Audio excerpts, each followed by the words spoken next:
Если у вас что-то позади трясется очень сильно, смотрите.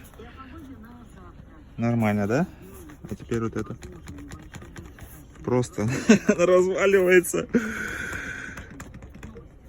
Вот этот вот нормально. Вот я отрисую его. Тот тоже нормально.